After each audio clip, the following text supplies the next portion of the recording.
Hello friends, welcome back. இந்த வீடியோல நாம பார்க்க போற படம் 2017 மலையாளத்துல வெளியான டேக் ஆஃப். இது ஒரு உண்மை சம்பவத்தை அடிப்படையா வச்சு எடுக்கப்பட்ட படம். 2014 வருஷம் ஈராக்ல உள்நாட்டு போர் நடந்துட்டு இருந்த டைம்ல அங்க டிக்ரிட் ஹாஸ்பிட்டல்ல வேலை செஞ்சுட்டு இருந்த கேரளாவை சேர்ந்த நர்ஸுங்க நிறைய பேர் தீவிரவாதிங்க கிட்ட மாட்டிக்கிட்டாங்க. இந்தியன் கவர்மெண்ட் பலவிதமான முயற்சிகளை எடுத்து அவங்கள தீவிரவாதிங்க கிட்ட இருந்து மீட்டு பத்திரமா இந்தியாவுக்கு கொண்டு வந்தாங்க. அந்த உண்மை சம்பவத்தை அடிப்படையா வச்சு எடுக்கப்பட்ட படம் தான் இந்த டேக் ஆஃப். ஒரு 20 நிமிஷத்துக்குள்ள இந்த படத்தோட மொத்த ஸ்டோரியையும் ஷார்ட்டா பார்த்து வாங்க வீடியோக்குள்ள போலாம். இந்த படத்தோட லீடிங் கேரக்டரான சமீரா கேரளால ஒரு ஹாஸ்பிட்டல்ல நர்ஸா ஒர்க் பண்ணிட்டு இருக்காங்க. அங்க அவங்களுக்கு போதுமான சம்பளம் கிடைக்கலன்னு ஈராக்ல இருக்கிற ஒரு ஹாஸ்பிட்டல்ல வேலைக்கு அப்ளை பண்ணி இவங்களுக்கு வேலையும் கிடைச்சிருச்சு. இப்போ இவங்க சர்டிபிகேட் வெரிஃபிகேஷனுக்காக ஒரு ஆபீஸ்க்கு வந்திருக்காங்க. சமீரா மட்டும் இல்ல, அவங்க கூட ஒரே ஹாஸ்பிட்டல்ல ஒர்க் பண்றவங்கள மொத்தம் 7 பேருக்கு ஈராக் ஹாஸ்பிட்டல்ல வேலை கிடைச்சிருக்கு. சர்டிபிகேட் வெரிஃபிகேஷனுக்காக வந்த இடத்துல சமீரா கரண்ட் எக்ஸ்பீரியன்ஸ் சர்டிபிகேட்டை மிஸ் பண்ணிட்டு வந்திருப்பாங்க. சர்டிபிகேட்டை இன்னைக்கே சப்மிட் பண்ணி ஆகணும், இல்லன்னா ரிஜெக்ட் ஆகிற சிச்சுவேஷன்ல சமீரா இப்ப இருக்காங்க. ஹாஸ்பிட்டலுக்கு கால் பண்ணி சர்டிபிகேட் காப்பியை மெயில் பண்ண சொல்லி கேக்குறாங்க. ஆனா இன்னைக்கு சண்டேவா இருக்கறனால முடியாதுன்னு சொல்லிடுறாங்க. சமீராவுக்கு என்ன பண்றதுன்னு தெரியாம டென்ஷனா இருக்காங்க. அப்ப சமீராவோட கொல்லிகான ஷாஹித் வந்து, முன்னாடி நீங்க துபாயில ஒர்க் பண்ண சர்டிபிகேட் இருக்குல்ல, அதை காட்டுங்கன்னு ஐடியா சொல்ல அந்த சர்டிபிகேட் காப்பியை மீரா சப்மிட் பண்றாங்க.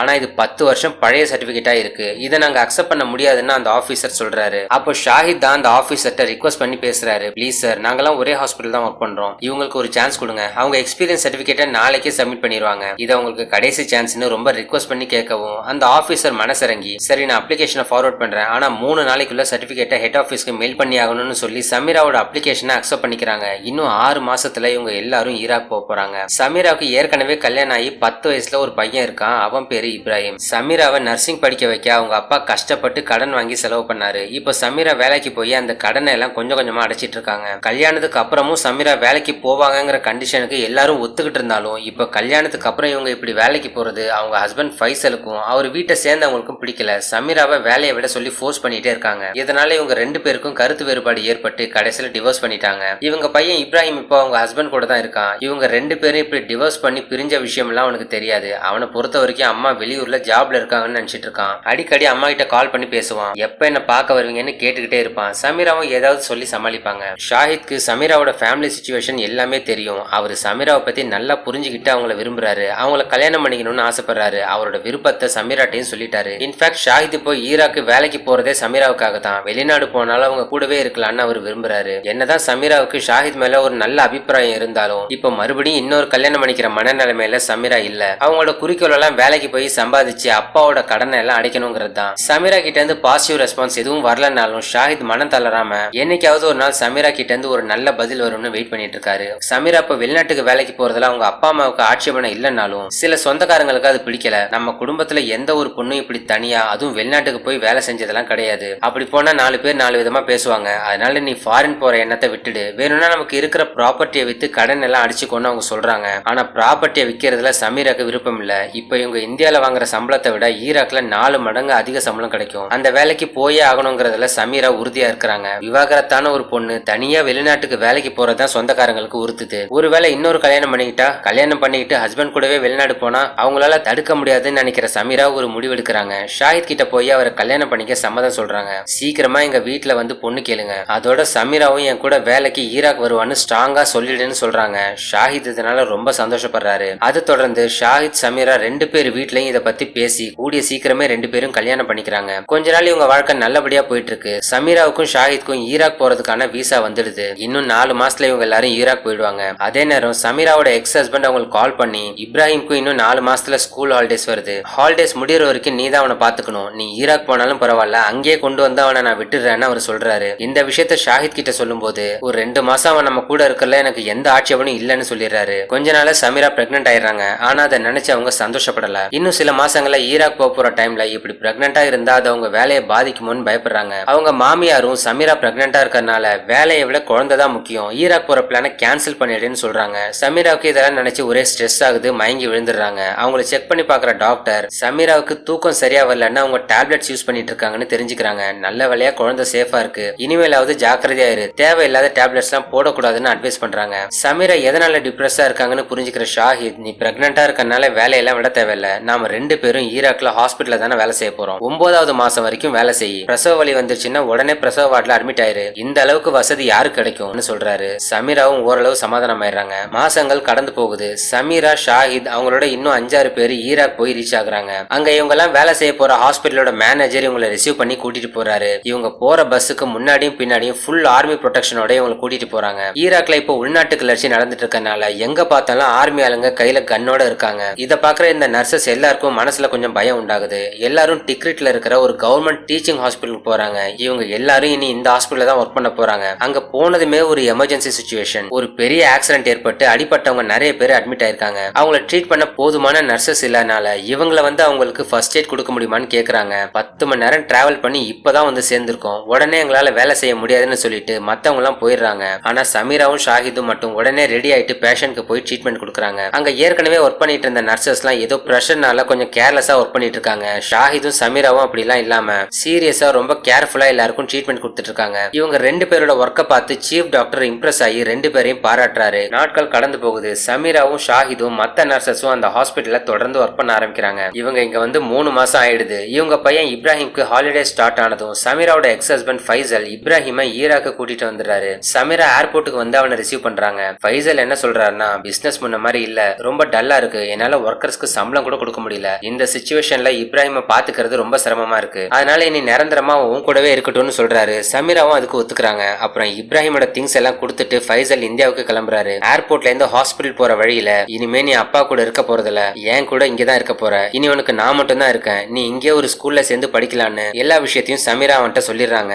அப்பா இல்லன்னா பரவாயில்லமா, நீங்க கவலைப்படாதீங்க, நான் உங்களுக்கு இருக்கேன்னு இப்ராஹிம் சொல்றான். ஆனா சமீரா ஷாஹித கல்யாணம் பண்ண விஷயத்தையோ இல்ல அவங்க இப்ப பிரெக்னண்டா இருக்கிற விஷயத்தையோ இப்ராஹிம்கிட்ட சொல்லல. ஷாஹிதா அவங்க ஃப்ரெண்டுன்னு சொல்லி இன்ட்ரோடியூஸ் பண்றாங்க. ஷாஹித் அப்பப்போ சமீராட்ட பேசுறத இப்ராஹிம் கொஞ்சம் வித்தியாசமா பாக்குறான். நைட்டு ரூம்ல இப்ராஹிம் தூங்குனதுக்கு அப்புறமா ஷாஹித் வந்து சமீராட்ட பேசுறாரு. அவங்க 2 பேரும் பேசுறத இப்ராஹிம் பாத்துறான். அடுத்த நாள் காலையில ஷாஹித் இப்ராஹிம்க்கு பிரேக்ஃபாஸ்ட் ரெடி பண்ணி தராரு. இப்ராஹிம் கோவப்பட்டு பிளேட்டை கீழே தள்ளி விட்டுறான். இந்த அங்கிள் எதுக்காக இங்கே இருக்காரு, நான் எங்க அப்பாட்ட போகணும்னு சொல்றான். அப்பா அவனை விட்டுட்டு போயிட்டாரு, இனி வரமாட்டாருன்னு சமீரா சொல்ல, இந்த அங்கிளால தான் அப்பா விட்டுட்டு போயிட்டாரான்னு இப்ராஹிம் கேட்கும்போது இவங்களால எந்த பதிலும் சொல்ல முடியல. சும்மா சத்தம் போடாத, சொல்றத கேளு, உங்க அப்பா இனி வரமாட்டாருன்னு சமீரா சொல்ல இப்ராஹிம் கேட்காம அடம் பிடிக்கிறான். சமீரா கோவப்பட்டு அவனை அடிச்சிடறாங்க. அவன் கோச்சிக்கிட்டு வெளியே ஓடிடுறான். இவங்க 2 பேரும் அவனை பிடிக்க பின்னாடி ஓடுறாங்க. இப்ராஹிம் ஹாஸ்பிட்டலை விட்டு வெளியே ஓடி வந்து பார்த்தா வெளியே நிறைய பேர் ஹாஸ்பிட்டல் முன்னாடி போராட்டம் பண்ணி கலவரம் பண்ணிட்டு இருக்காங்க. இப்ராஹிம் பயந்து போய் சமீராட்டையே ஓடி வந்துடுறான். ஆக்சுவலா என்ன ப்ராப்ளம்னா, ஈராக்ல ரொம்ப நாளாவே உள்நாட்டு போர் நடந்துட்டு இருக்கு. இப்போ கொஞ்சம் கொஞ்சமா அது தீவிரமாயிட்டு இருக்கு.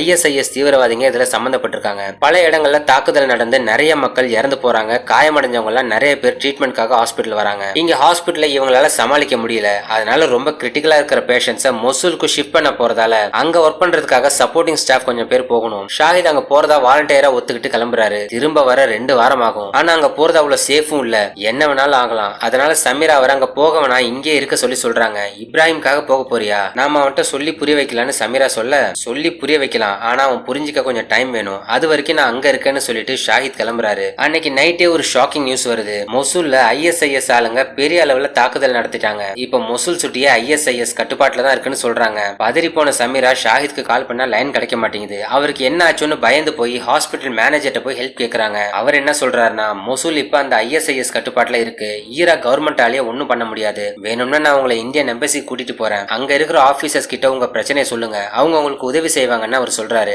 சமீராவும் அந்த மேனேஜர் கூட இந்தியன் எம்பசிக்கு போய் அவங்க ஹஸ்பண்ட பத்தின டீடைல்ஸ் சொல்லி அவரை காப்பாத்தி கொடுக்கும்படி கேக்குறாங்க. அப்போ உள்ள உட்கார்ந்து இருக்கிற எம்பசி ஆபீசர் சமீரா மலையாளத்துல பேசுறது கேட்டு அங்க வந்துடுறாரு. ஏன்னா அவரும் மலையாளி தான். இவரு பேரு மனோஜ். சமீரா எல்லாத்தையும் அவர்கிட்ட சொல்றாங்க. அவர் என்ன சொல்றாருன்னா, இங்க உங்களை மாதிரி நிறைய பேர் ஏகப்பட்ட பிரச்சனையோட வந்திருக்காங்க, உங்க ஹஸ்பண்ட் மட்டுமே எங்க பிரையாரிட்டி கிடையாது, ஈராக்ல சிவில் வார் நடந்துட்டு இருக்கு, இந்தியன் கவர்மெண்ட் எம்பசியை க்ளோஸ் பண்ணிட்டு வர சொல்லி ஆர்டர் கொடுத்துட்டாங்க, இருந்தாலும் இங்க மாட்டிட்டு இருக்கிற இந்தியன்ஸ்க்காக தான் இன்னும் இந்த ஆபீஸ் ஒர்க் ஆயிட்டு இருக்கு, எங்களால முடிஞ்ச ஹெல்ப் பண்றோம், ஏதாவது தகவல் கிடைச்சா உங்களுக்கு இன்ஃபார்ம் பண்றோம்னு சொல்றாரு. சமீரா கிளம்பும் போது அவங்க பிரெக்னண்டா இருக்கிற விஷயத்த மனோஜ் கவனிக்கிறாரு. இவங்களுக்கு அவரால் முடிஞ்ச ஹெல்ப் பண்ணணும்னு நினைக்கிறாரு. அடுத்ததா மொசூல காட்டுறாங்க. அந்த சிட்டியே தீவிரவாதிங்க தாக்குனதுல பெருசா டேமேஜ் ஆயிருக்கு. பெரும்பாலான கட்டடங்கள் இடிஞ்சு போயிருக்கு. எங்க பார்த்தாலும் ISIS ஆளுங்க வெப்பன்ஸோட சுத்திட்டு இருக்காங்க. அங்க ஒரு இடத்துல ISIS ஆளுங்க சின்னதா ஒரு கேம்ப் போட்டிருக்காங்க. அங்கதான் ஷாஹித், அந்த டாக்டர், அப்புறம் அந்த ஹாஸ்பிட்டல்ல இருந்து வந்த நர்சஸ் எல்லாம் இருக்கிறாங்க. அடிப்பட்ட தீவிரவாதி ஆளுங்களுக்கு ட்ரீட்மெண்ட் கொடுக்க சொல்லி அவங்க டாக்டர்கிட்ட சொல்றாங்க.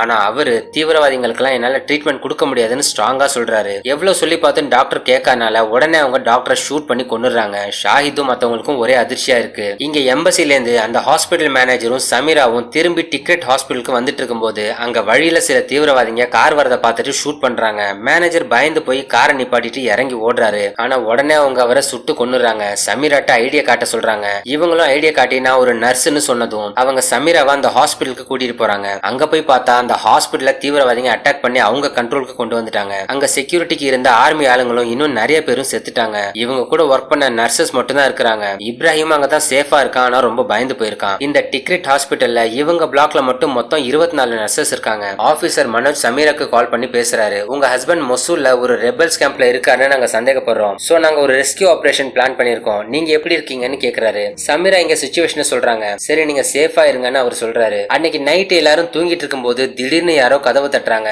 யாருன்னு பார்த்தா அவங்க ரெட் கிராஸ் டீமை சேர்ந்தவங்க. ஒன்னும் பயப்படாதீங்க, இப்ப தீவிரவாதிங்க எல்லாம் யாரும் இங்க இல்ல, எல்லாரையும் ரெஸ்கியூ பண்ணதான் நாங்க வந்திருக்கோம், எல்லாரும் பாஸ்போர்ட் எடுத்துட்டு வெளியே வாங்கன்னு சொல்லிட்டு போயிடுறாங்க. உடனே சமீரா மனோஜுக்கு கால் பண்ணி எங்களை ரெஸ்கியூ பண்றதுக்காக ரெட் கிராஸ்ல இருந்து வந்திருக்காங்க, அவங்க கூட போகலாமான்னு கேட்க எங்களுக்கு எந்த இன்ஃபர்மேஷனும் வரல, நான் செக் பண்ணிட்டு சொல்றேன்னு அவர் சொல்றாரு. அப்புறம் விசாரிச்சதுல ரெட் கிராஸ் டீம் இவங்களை ரெஸ்கியூ பண்ணி வேற ஒரு ஏரியாவுக்கு கூட்டிட்டு போக பிளான் பண்ணிருக்கிற விஷயம் தெரிய வருது. ஆனா அவங்க கூட்டிட்டு போற வழி அவ்வளவு சேஃப் கிடையாது, ரொம்ப ஆபத்தானது, நிறைய வார் ஜோன்ஸை கிராஸ் பண்ணி தான் போயாகணும். சோ இப்போ அவங்க கூட போறது ரொம்ப ஆபத்தானது, நீங்க ஹாஸ்பிட்டல்ல இருக்கிறதா உங்களுக்கு நல்லதுன்னு மனோஜ் சொல்றாரு. இந்த நர்சஸ் குரூப்ல 4 பேர் மட்டும் பங்களாதேஷை சேர்ந்தவங்க, மத்த எல்லாரும் இந்தியன்ஸ். அந்த 4 பேர் மட்டும் ரெட் கிராஸ் டீமோட கிளம்பிடுறாங்க. மத்த 20 பேரும் மனோஜ் சொன்னதை நம்பி ஹாஸ்பிட்டலுக்குள்ள போயிடுறாங்க. அது மட்டும் இல்லாம அந்த ஹாஸ்பிட்டல்ல வேற வேற பிளாக்ல மாட்டிட்டு இருந்தவங்க எல்லாருமே அந்த ரெட் கிராஸ் டீம் கூட கிளம்பிடுறாங்க. இப்படி இவங்க டிக்ரிட் ஹாஸ்பிட்டல்ல மாட்டிட்டு இருக்கிறது மீடியா மூலமா பெரிய நியூஸ் ஆகுது. இந்த நர்சஸோட சொந்தக்காரங்க எல்லாரும் ரொம்ப பயந்து போயிடுறாங்க. அடுத்த நாள் திடீர்னு அங்க மறுபடியும் தீவிரவாதிங்க வந்துடுறாங்க. இந்த இடம் எங்க கண்ட்ரோல்ல தான் இருக்கு, யாரும் தப்பிக்க முயற்சி பண்ணக்கூடாது, உங்க மொபைல் போன்ஸ் எல்லாம் கொடுங்கன்னு சொல்லி எல்லாரோட போனையும் புடிங்கிட்டு போயிடுறாங்க. இங்க ஈராக்ல சிச்சுவேஷனை ஹேண்டில் பண்றதுக்காக இந்தியன் ஃபாரின் செக்ரட்டரி இப்ப ஈராக் வந்துடுறாரு.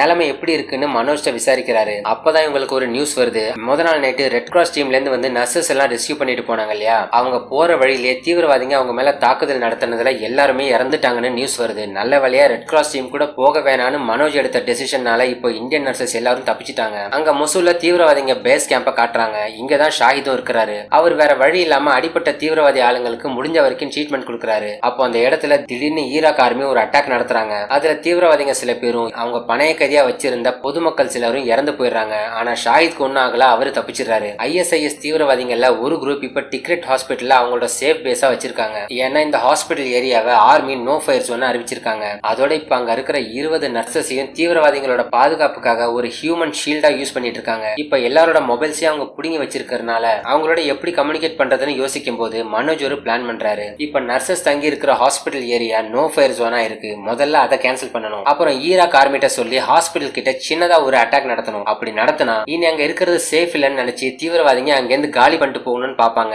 அவங்க போகும்போது அந்த நர்சஸ் எல்லாரையும் அவங்களோட கமாண்டர்ஸ் கேம்ப் இருக்கிற மொசூலுக்கு ஷிஃப்ட் பண்ணிடுவாங்க. ஒன்ஸ் எல்லாரையும் மொசூல் கூட்டிட்டு போயிட்டாங்கன்னா ஐஎஸ்ஐஎஸ் லீடர்ஸ் நெகோஷியேட் பண்ணி ஈராக் குர்ஜிஸ்தான் பார்டர்ல அவங்கள ரெஸ்கியூ பண்ணிடலான்னு மனோஜ் சொல்றாரு. ஐஎஸ்ஐஎஸ் எப்படி இந்தியா கூட நெகோஷியேட் பண்ணுவாங்கன்னு கேட்கும்போது அவங்க இந்தியா கூட நெகோஷியேட் பண்ண மாட்டாங்க, ஆனா அவங்களுக்கு ஃபண்ட் சப்ளை பண்ற சவுதி ராயல் குரூப்போட நெகோஷியேட் பண்ணுவாங்க. அவங்க சொல்றத கேட்பாங்க. சவுதி குரூப்ட கூட நாம நேரடியா பேச தேவையில்லை. சவுதியில ஒரு பெரிய பிசினஸ் மேனா இருக்கிற ஜெயமோகன் ஒரு மலையாளி தான். அவர்கிட்ட நம்ம அன்அபிஷியலா ரிக்வெஸ்ட் பண்ணி அவரை சவுதி ராயல் குரூப்போட பேச வைக்கணும். அப்படி அவங்க ஒத்துக்கிட்டாங்கன்னா அவங்க நர்சஸை ரிலீஸ் பண்ண சொல்லி ஐஎஸ்ஐஎஸ் பேசுவாங்க. நம்ம எதிர்பார்த்ததும் நடந்துரும்னு மனோஜ் சொல்றாரு. சமீரா தான் அந்த நர்சஸ் குரூப்ல இருக்கிற ஒரே முஸ்லீம். அதோட அவங்க ஏற்கனவே துபாயில பல வருஷம் ஒர்க் பண்ண எக்ஸ்பீரியன்ஸ் இருக்கறனால அவங்களுக்கு நல்லாவே அரபிக் பேச தெரியும். அவங்க கொஞ்சம் மேனேஜ் பண்ணிப்பாங்கன்னு மனோஜ் நினைக்கிறாரு. பிளான் பண்ணபடியே ஹாஸ்பிட்டல் பக்கத்துல சின்னதா ஒரு அட்டாக் நடத்துறாங்க. இதனால சில பேருக்கு சின்ன சின்ன காயங்கள் ஏற்படுது. உடனே எல்லாரும் சேஃபா கிரவுண்ட் ஃப்ளோருக்கு வந்துடுறாங்க. யுனைடெட் நேஷன்ஸோட ஒரு ஹெலிகாப்டர் அங்க வந்து இங்க மாட்டிட்டு இருக்கவங்களுக்கு ஃபுட் பேக்கேஜ போட்டுட்டு போறாங்க.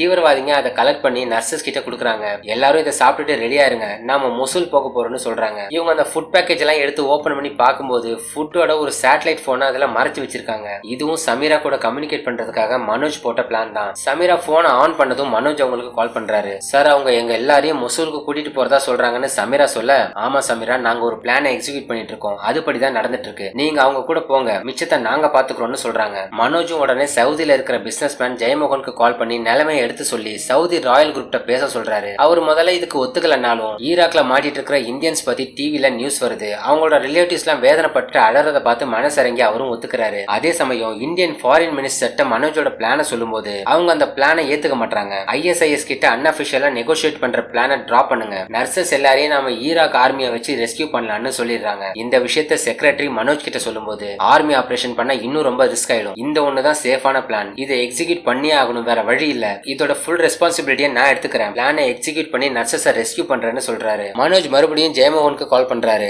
அவர் அப்ப ஏதோ ஃபேமிலி ஃபங்க்ஷனுக்காக போயிட்டு இருக்காரு. என்ன மனோஜ், மினிஸ்டர் தான் பேச வேணாம்னு சொல்லிட்டாரு, பின்ன ஏன் கால் பண்றீங்கன்னு அவர் கேட்க, சாரி சார், நீங்க டிராவல்ல இருக்கும்போது டிஸ்டர்ப் பண்ணிட்டேன். ஈராக்ல மாட்டிட்டு இருக்க நர்சஸ் உங்கள்கிட்ட பேசணுமா? நீங்க ட்ரிப்புக்கு போயிட்டு வரும்போது அவங்க எல்லாம் உயிரோட இருப்பாங்களான்னு தெரியல, ஒரு 5 நிமிஷம் அவங்களோட பேச முடியுமான்னு மனோஜ் கேட்க, ஜெயமோகன் மனசிறங்கி சரி கனெக்ட் பண்ணுங்கன்னு சொல்றாரு. உடனே மனோஜ் சமீராக்கு கால் பண்ணி, இங்க பாருங்க சமீரா, நான் இப்ப உங்க காலை ஒருத்தர் கனெக்ட் பண்ண போறேன். இப்போதைக்கு அவர் ஒருத்தர் மனசு வச்சா கண்டிப்பா நீங்க எல்லாரும் ஈராக்ல இருந்து எஸ்கேப் ஆயிடலாம். உங்க அழுகுரல் அவருக்கு கேட்கணும். உங்க உயிருக்காக நீங்க அவர் கைய புடிச்சிட்டு இருக்கீங்க. அந்த பிடி அவர் விட்டா நீங்க எல்லாரும் செத்து போயிடுவீங்கன்னு அவருக்கு தோணணும். அந்த மாதிரி பேசுங்கன்னு சொல்லிட்டு மனோஜ் காலை கான்பரன்ஸ்ல போடுறாரு. அங்க இருக்கிற நர்சஸ் ஒவ்வொருத்தரும் ஜெயமோகன் ரொம்ப உருக்கமா அழுதுகிட்டு, சார் நாங்க வாழ்றதும் சாகிறதும் உங்க கையில தான் சார் இருக்கு, தயவு செஞ்சு காப்பாத்துங்க சார், கைவிட்டுறாதீங்கன்னு கெஞ்சுறாங்க. இதை கேட்டு ஜெயமோகன் தன்னோட மனசை மாத்திக்கிறாரு. உடனே சம்பந்தப்பட்ட சவுதி ராயல் குரூப்போட ஒரு மெம்பரை பார்க்க அப்பாயின்மெண்ட் பிக்ஸ் பண்ண சொல்லி பிஏட்ட சொல்றாரு. இங்க டிக்கெட் ஹாஸ்பிட்டல்ல நர்சஸ் எல்லாரும் மொசூலுக்கு போக ரெடி ஆகுறாங்க. அந்த 19 நர்சஸ்ல சமீரா மட்டும் தான் முஸ்லீம். ஆனா அங்க இருக்கிற எல்லா நர்சஸும் முஸ்லிம்ஸ் மாதிரி ட்ரெஸ் பண்ணிட்டு இருக்காங்க.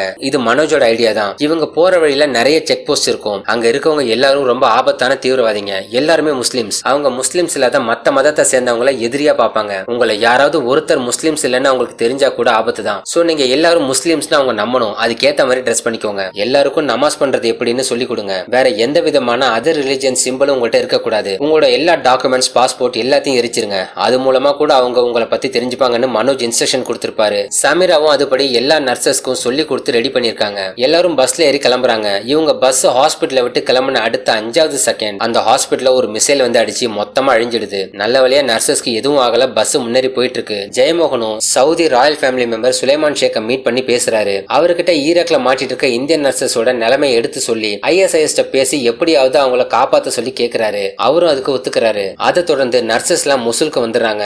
எல்லாரையும் ISIS பேஸ்க்கு கூட்டிட்டு போறாங்க. அங்க ISIS ஓட ஒரு முக்கியமான லீடர் இவங்களை வந்து மீட் பண்றாரு. நீங்க எல்லாம் யாரு, எங்கேருந்து வந்திருக்கீங்கன்னு அவர் கேட்கும்போது சமீரா அவருக்கு அரபிக்ல பதில் சொல்றாங்க. நாங்கெல்லாம் இந்தியால இருந்து வந்த நர்சஸ்னு அவங்க சொல்லவும், சரி உங்க பாஸ்போர்ட் ஐடி எல்லாம் காட்டுங்கன்னு அவர் கேக்குறாரு. எங்கள்கிட்ட பாஸ்போர்ட்லாம் இல்ல சார், நாங்கெல்லாம் ஸ்பான்சர் மூலமா வந்தோம்னு சொல்றாங்க. அப்பதான் சவுதி சுலைமான் ஷேக் கிட்ட இருந்து அவருக்கு கால் வருது. அவர் அந்த காலை பேச போறாரு. அதே நேரம் தொழுகைக்கு டைம் ஆனதால எல்லா நர்சஸும் சமீரா சொல்லி கொடுத்தபடி கரெக்டா நமாஸ் பண்றாங்க. இத பாக்குற அந்த ISIS லீடரும் எல்லாரும் உண்மையாவே முஸ்லீம் தான் போலன்னு நினைக்கிறாரு. கால் பேசி முடிச்சிட்டு வந்து, நீங்க எல்லாரும் முஸ்லீம் தானு கேட்க சமீராவும் ஆமான்னு சொல்றாங்க. உடனே டெஸ்ட் பண்றதுக்காக அரபிக்ல ஒரு ஸ்லோகனை சொல்லி அதோட கண்டினியூஷனே இவங்க சொல்றாங்களான்னு பாக்குறாரு. யாரும் எதுவும் சொல்லல. ஆனா இப்ராஹிம் அதோட கண்டினியூஷனை அழகா சொல்றான். அந்த சின்ன பையன் அவ்வளவு அழகா ஸ்லோகன் சொல்றத பார்த்து அவர் இம்ப்ரெஸ் ஆகி, இவங்க எல்லாம் நம்ம மதத்தை சேர்ந்தவங்க தான், அவங்களுக்கு தேவையானதை செஞ்சு கொடுங்க, எல்லாரையும் ஈராக் பார்டர்ல கொண்டு போய் சேர்த்துருங்கன்னு சொல்றாரு. அதுக்கப்புறம் தான் எல்லாருக்கும் தண்ணி சாப்பாடெல்லாம் கொடுத்து அவங்கள நல்லபடியா நடத்துறாங்க. அவங்க எல்லாரோட போனையும் திருப்பி கொடுத்துறாங்க. உடனே சமீரா மனோஜ்க்கு கால் பண்ணி சிச்சுவேஷன் அப்டேட் பண்றாங்க. அப்புறம் ஷாஹிதை பத்தி கேட்கும்போது,